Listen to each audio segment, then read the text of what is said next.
Krystal Lavenne. I'm a bikini competitor, so I don't really focus on heavy weights for the upper body, but what I do like to do is rotate. I do circuits, and I will explain everything as I go. So, here. Okay, so now we're gonna do chest flies, not chest press. What you're gonna do is have your bench at a slight angle, and I grab 15s. You know, pick your weight as you will. Starting straight above your shoulders. Focus on form, not speed. You need to keep it directly above you and go all the way out and wide. Feel the stretch. It doesn't have to go all the way out, but keep a steady movement and don't let it bounce. They don't have to touch at the top, but don't come down and don't come over your head. Go directly above your shoulders and your face. Don't drop it. And at the top, you're gonna push out, so you're using more of your chest. All the way wide, feel the stretch, and back up to the top. And I do sets of 15, rotating with a shoulder exercise, 3 sets each.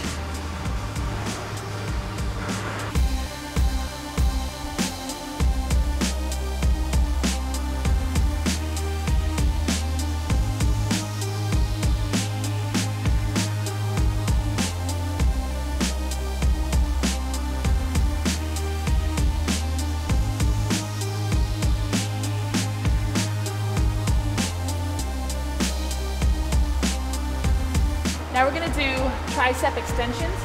Bend over, keep your back really straight and supported. You can bend your front leg. Keep your shoulders as square as possible.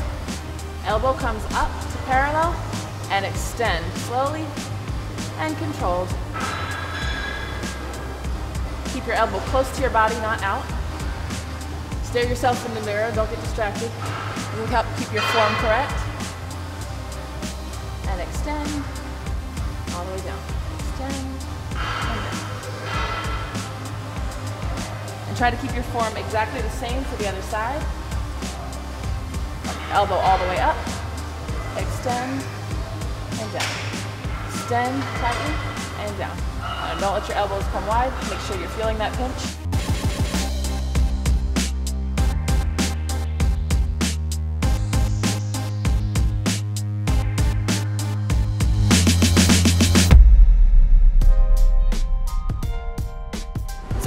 Is what's my diet like as a bikini competitor, and is it different on and off season? All right, so I tend to go with a pretty high fat, low carb diet, super high protein, but quantity is the major issue here, because too much of good stuff makes big bodybuilders, right?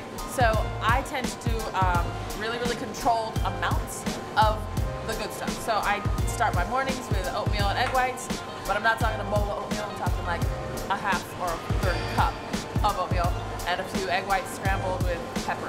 So it's really clean, really simple. And then on my cheat meals, you know, you can while out once a week. Not all day for once a week, but once a week. I love coffee, I love my pre-workout, even though I have endless energy. Tons and tons of green vegetables, not so much broccoli, but a lot of spinach, a lot of asparagus. Asparagus is an awesome diuretic also, so as my competitions get closer, it helps to lose all the water weight. Basically, I try to do a rainbow diet as much as possible, and whites don't really fit in there. So that's rices, greens, pastas, breads, all that is like white and brown. I don't really mess with that. I try to do as much greens and as much protein as possible. It's almost a paleo diet, but I don't stick or prescribe to any one specific diet. My coach, Munoz, and I have worked out quite a workable diet plan. Again, like I said, if I were to do too much protein or too much quantity, even of those good foods that are completely healthy, completely clean, really low butters, not much salt, even if too much of that would actually increase my, muscle mass too much. And for bikini, we want to stay slim and tight. I call it being a skinny rock. So we want to be a hard body, but not too big. So lots of cardio towards the end, lots of high reps, not too heavyweight, but definitely go hard. Bikini girls. Okay, so for off season, everyone has like the thing they miss. I miss croissants, for example. So I let myself have that here and there in the off season. My quantity probably goes up and I eat less often in the the off season. I don't have to time my meals quite as precisely during the off season. During competition prep though, is literally every 2.5, 3 hours I have a meal. My meals are like 200 to 300 calories tops, and then as it goes closer to the competition, it goes down. It's like 150 or 2 per meal. So it's cutting. It's, you get hangry, it's hungry and angry at the same time. But I guess that's what it takes.